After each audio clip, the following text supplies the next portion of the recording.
Good morning, ladies and gentlemen.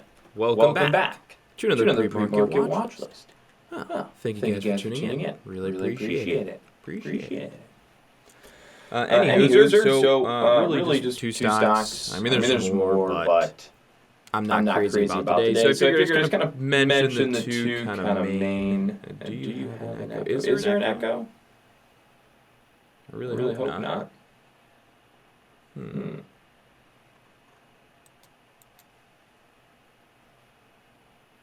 Really hope not.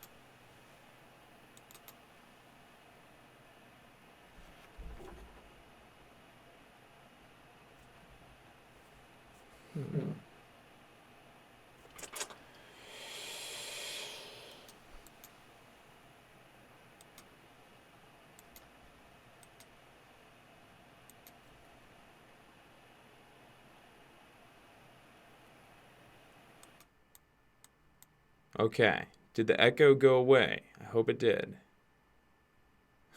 Not a good start. So does the echo go? Yeah, it looks like the audio is picking up from my camera as well. Yeah, okay.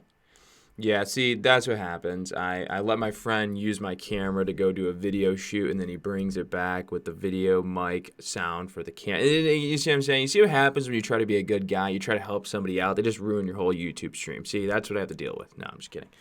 But yeah, so I think perfect. We're not echoing anymore. Sounds good. I know I was working on my DJ skills, working on my DJ. Anywho, let's get into it. So actually, something I kind of like. Now, I see this every once in a while, but I would say more often than not, it doesn't play out. But I'm being optimistic today. Can anybody tell me what pattern formation they see here on RKDA over the past 5 days? You could see it on a 5-day, 5-minute. It's probably the most reliable to look at. But can anybody tell me what they see here on RKDA for 5 days, 5-minute chart on this? Oh, you can't see anything because I'm not sharing a screen. Duh. Yeah, I'm definitely on a roll today. Somebody was boozing last night. Nah, I just watched Netflix, to be honest.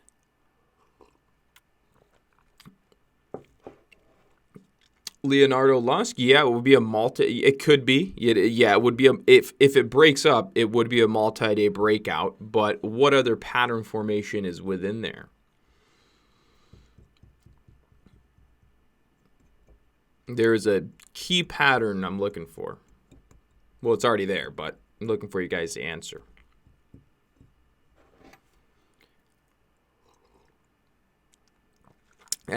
There you go. It's a cup and handle. Exactly.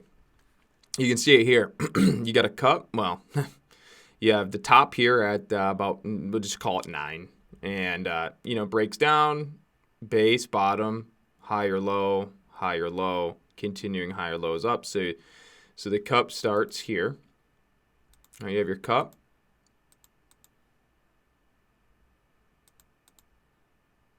And then you have your handle. And now you're looking for that to break out to the upside. So whether it does or it doesn't, it's a different story. But right now we have the cup and handle formation.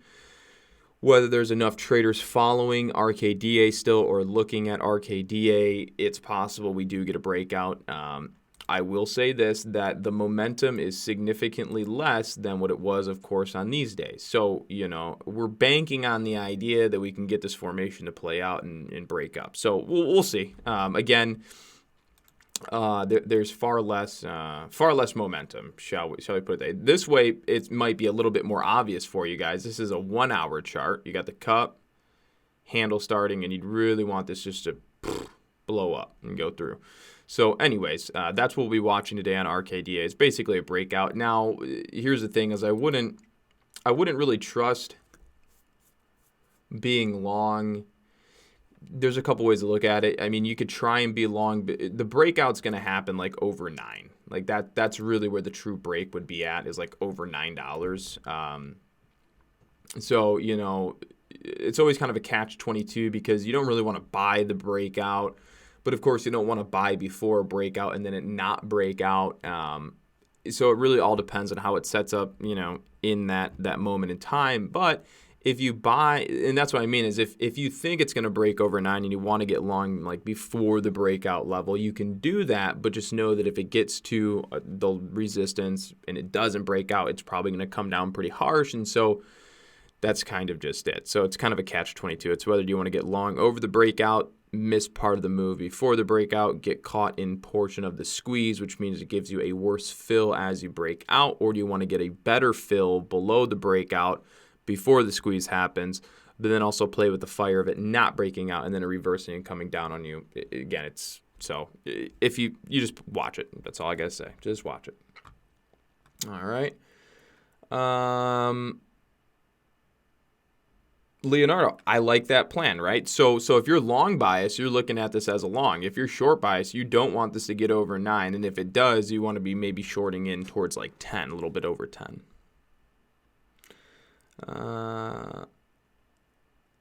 PSTV, 440K shares traded, up almost 100% with 1/3 of the stock already traded. How about opening a position, taking profit at the 9 mark, and then yeah, the frugal way. I mean, you could do that. I mean, and again, there's no guarantee that it's even going to 9. But yeah, if you notice, and that's what I always say to people, right? Because whenever I do these videos, everyone's like, well, what level would you buy at, and what would you do here? And I always say it's when the market opens, stocks will start to form whatever formation. You might get a signal or kind of see something forming on a 1-minute chart, maybe a 5-minute, or there might be a setup occurring over the past 3 1-minute candles, and that can give you the indication that the price is going to go higher in that short moment in time. And if it does, then it will push up to the $9 level, and that's where you might get the breakout. So people go, well, would you buy at 9? It's like, well, I don't really want to buy at the breakout level. I'd like to be buying before the breakout level. So if you can identify that there's a good chance a stock's going to be moving up towards 9 before it moves towards 9, then yeah, you can look to get long and then anticipate that the breakout is going to happen, right? That gives you some cushion, because if you buy right at 9, it doesn't break out and it slams down, then you're just buying the top. So if you can recognize the formation before it reaches a specific breakout level, it's always best to be getting it before the breakout.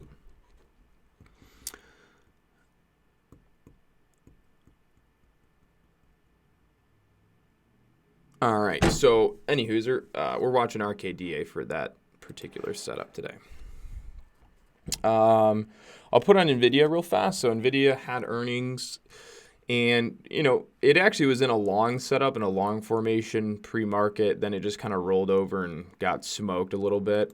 But anyways, so I wanted to watch this long. I did, but we're already kind of breaking down a bit on this bullish formation pre-market. So now I would probably aim towards being short bias for now. And we've noticed recently that not many of the earnings plays are really doing all that good. I mean, if you look at Walmart yesterday, I mean, Walmart spiked up and it fell short. And I mean, even the short trade, I didn't even trade it. I mean, I think I made one trade on it, but I mean, even the short trade here, I mean, it's all right, but I don't know. I wasn't really a fan of the way Walmart was moving yesterday, but it just seems that we're starting to see some of these earnings reports not really playing out and having the greatest day, and it really just is what it is. It doesn't really matter. Walmart ended up going pretty wild end of day yesterday, had like this crazy kind of grinding move. Anyways, so we were going to watch NVIDIA today just because it is an earnings report, and then there's many other stocks I'll be keeping an eye on. So I'm going to run kind of through those and just give you kind of like a quick breakdown on what we're watching. So if you look, the market kind of spiked up a little bit overnight, kind of bounced. So if you go look at like AMD, well, maybe not anymore. AMD's rolling over, so scratch that one. Facebook looked decent. I think Netflix also looked relatively decent, and then Roku. So kind of like the mains, and what I'm getting at is, if you look at a lot of these stocks today, they're all kind of gapping up a little bit with the market. So earlier, I'm going to go back over to Facebook. 1-minute chart. Or 5-day, 5-minute chart, yeah. So initially I was kind of thinking, well, we have these little gap ups and it creates kind of this small channel. We could see a nice long play on a lot of these. So really to me, it's about watching the market today too. If we start getting a bullish day in the market, then I think we might see a good push to the long side on a lot of these stocks. But to be more truthful than not, I'm not a big fan of the way that most of the stocks look right now. And I think it's pretty determinant on how the market moves in order to dictate how well of a trading day we're going to get on most of these equities.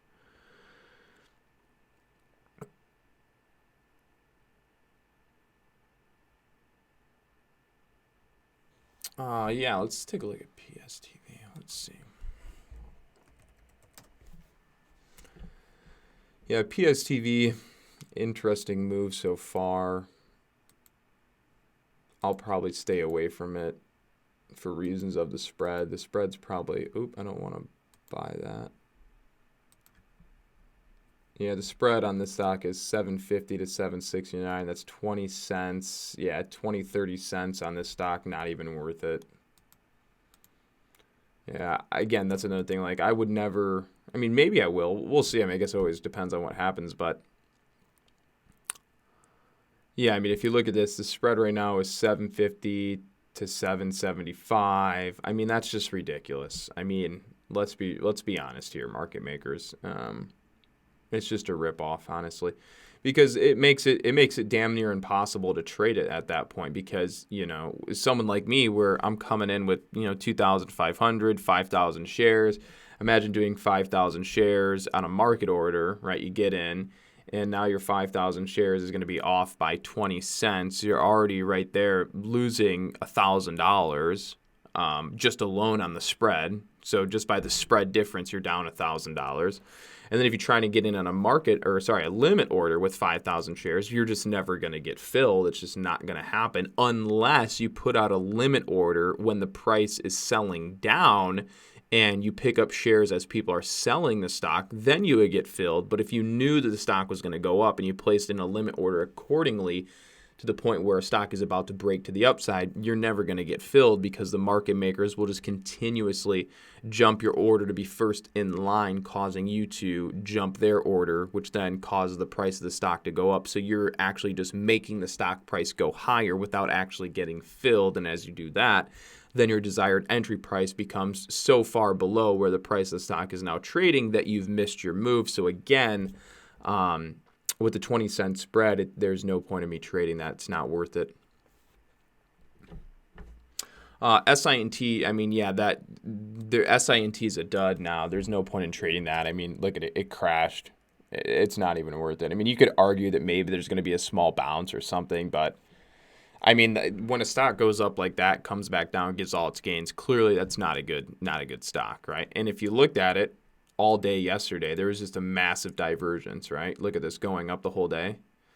Just a massive bearish divergence on that stock. So it's not surprising to see that it crashed that hard when you have one of the most significant bearish divergences I've seen in a while on something like that intraday.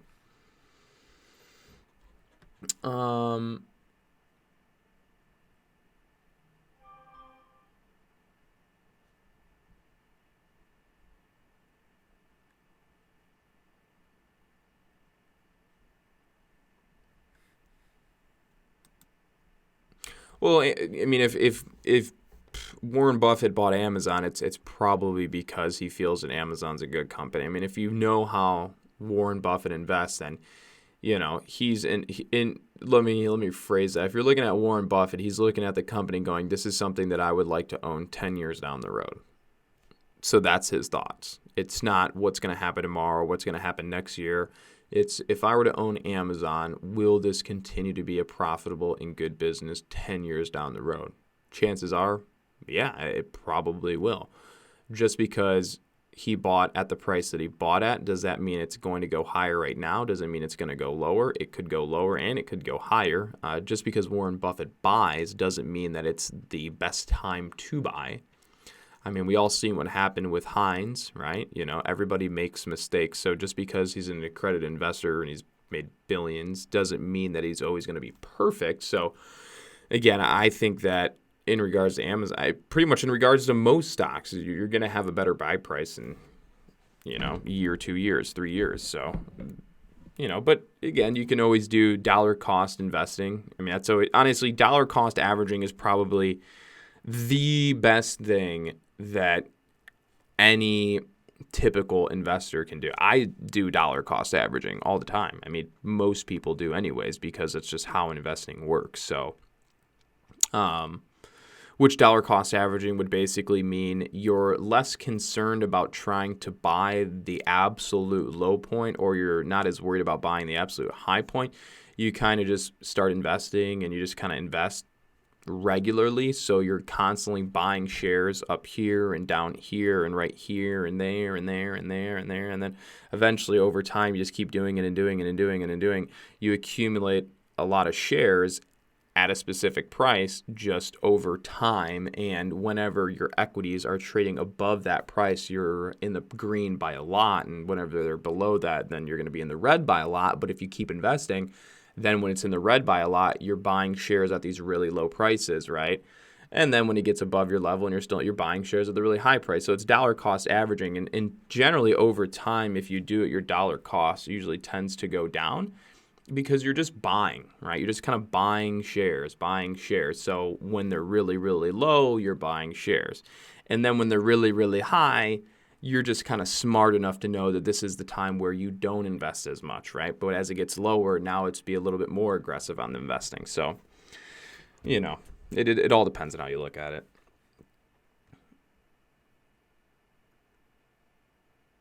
Yesterday was a tough day. Yeah, I ended up losing $170 yesterday. Never really gained any traction. The trade setups I was looking at never really panned out all that great. So it's kind of just like a back and forth day. Like you try something, it's like meh. And then you try another thing, it's like meh. So it was just kind of a back and forth day for me yesterday.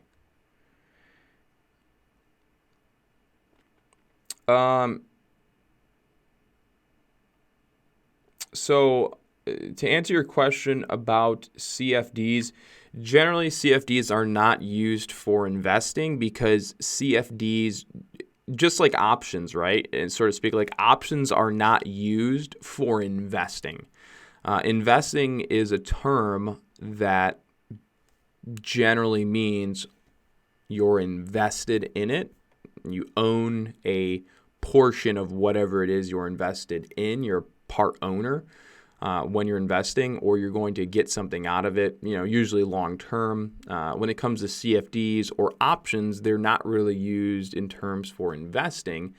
They're meant as to be used for like trading, essentially. So CFDs aren't really meant for investing. They're meant for trading. CFD stands for Certificate of, it's been a while, Certificate of Deposit? No, that's a, I was thinking of a CD account through a bank account. CFDs is Contract of Differences. So anyways, yeah, so it's something that you'll see commonly used in the EU, Australia, foreign countries. They're banned in America. Not that you can't get away with trading CFDs in America, you can. But yeah, CFDs are not actual equities. So when you buy a CFD, it's a contract of difference. So you're never actually owning the equity.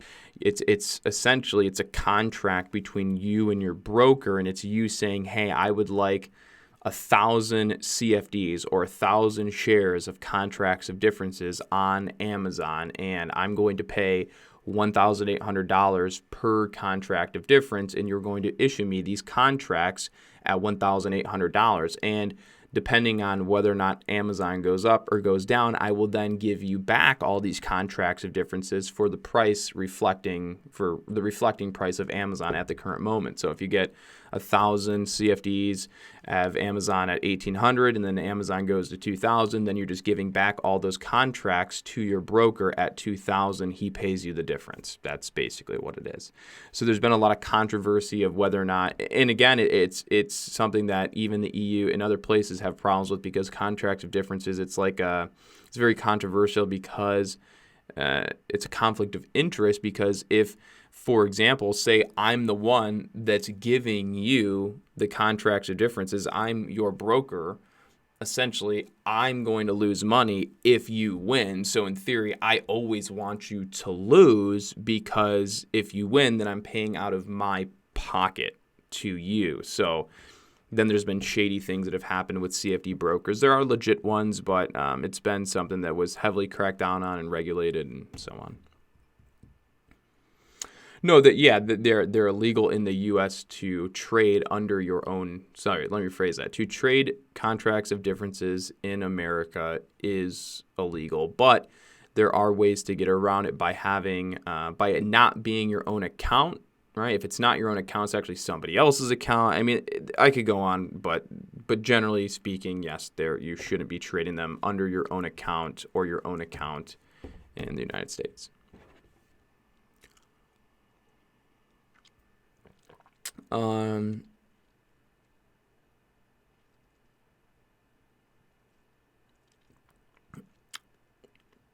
So why would you not trade options? Because, well, let me rephrase that. So yeah, I am confident in positions that I do take. Why not trade options? Because you can make more money. So that is the trap right there. That has always been the trap for all traders and many traders, is you can make more money. Making more money is not the right answer, right? So again, it's the same question. People always ask, well, why don't you trade options instead of equities, right? And then whenever I ask them, why would you? And they say, because more money. And I go, bingo, right there.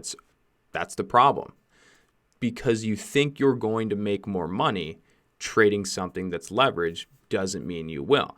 If you can make more money, you can lose more money, right? Just like anything. So it's really a personal preference it comes down to.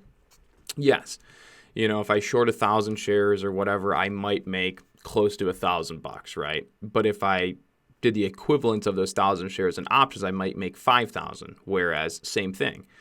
If I lose on those options, I'm losing 2,000-3,000 rather than 400-500. So again, it really comes down to how you want to do that, right? So again, options have a higher short-term risk factor, but they have a capped risk factor, meaning you will hear two arguments to this where options are less risky than stocks and options are more risky or less risky. That's basically it. So some will say that options are less risk while some will say options are more risk. And it's a two-part question or two-part statement where it's true, yes, they are less risky.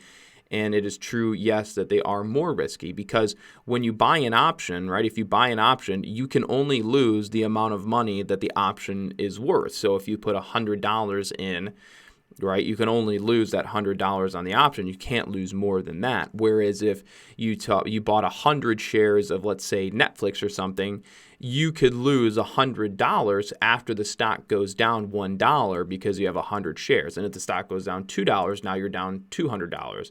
You can essentially, same thing as options, you could really lose the whole amount of your investment. But you're not usually going to lose your full investment amount when you buy an equity, because the chances that you're going to buy Amazon at 300, 100 shares at 300, and then let it go all the way to zero without selling is probably not going to happen. But the likelihood of you losing your whole investment on just an option trade that cost 100 that expires next week is far more likely, right? So it's less risky because you have limited risk based on your option. Your option expires or your option is only worth X dollars. It can't lose any more than that. Whereas if you buy an equity, it can go down from here and down more, so you could gradually lose more. Whereas you have more leverage on options. So if you size up the amount of contracts you're taking, then you're going to win and lose money significantly faster than you would with equity. So again, it's just really how you look at it. Sometimes I do options, sometimes I don't, right? So it's more about me picking and choosing when I want to take that risk and when I don't. Like when the market was crashing in December, yeah, I took on a shit ton of risk and I made like 80, 90, maybe even close to I don't even honestly know. I made like 20 grand in my Robinhood account. Then I probably made like 60 grand in my TD Ameritrade account. And that was from shorting the market. But I was fully invested, pretty heavy size, in short the market and pretty much held through the whole drop. So I took big risk during a time where big risk could pay off big, right? So again, just kind of depends on how you look at it.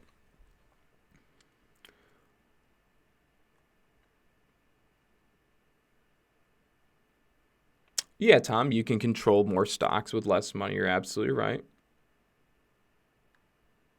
And that's the other thing. Options can be extremely complex, right? So for beginners, options are not something for beginners to mess with. And right now I see a lot of people talking about how beginners with small accounts should trade options. And I'm like, no, like you are just setting them up for immediate failure. So really, if you see any posts or anybody talking about how you should start trading like this with a small account with options, you should just tell them to shut the fuck up, because it's not good. Because for one, if a beginner can't make money trading a stock, then they shouldn't try and make money trading an option.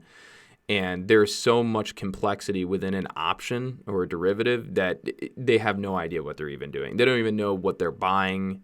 They don't know how or what happens when it expires, right? They don't know what premium is. They don't understand the volatility of options. So again, there's so much that goes into it that it's really not good for beginners, right? Not at all. Yeah, if I had one thing to say, I would say, and that's the other thing, guys, is it's generally better to be the seller of an option rather than, or let me rephrase that, it's better to be the writer of an option than it is to be the buyer of an option.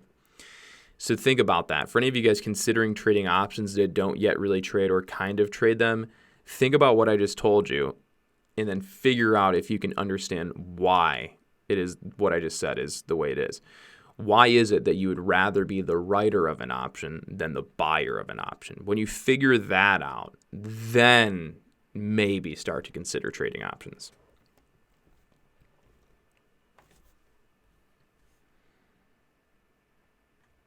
All right. Anyways, so with that being said, it's 9, a little past that. So I got to run, guys. Got to get back to our private group. It is Friday. Be patient and have a good weekend. All right, guys. We'll see you guys Monday morning. Everybody take care, and that's really all I got for you.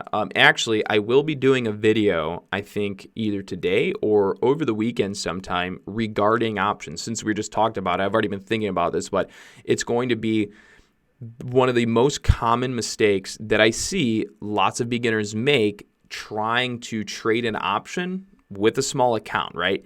It generally revolves around people with small accounts, and a big mistake they make trading options that they shouldn't be doing. And it all just comes down to the mentality, the amount of money they're using, and why they're doing what they're doing. And I know exactly why they're doing what they're doing. So again, I'm going to make a cool video. I think you guys will like it, and it might clean up and clear up some things or questions some of you guys have. But anyways, guys, take care. Have a good day. And as always, don't blow your account. All right, take care.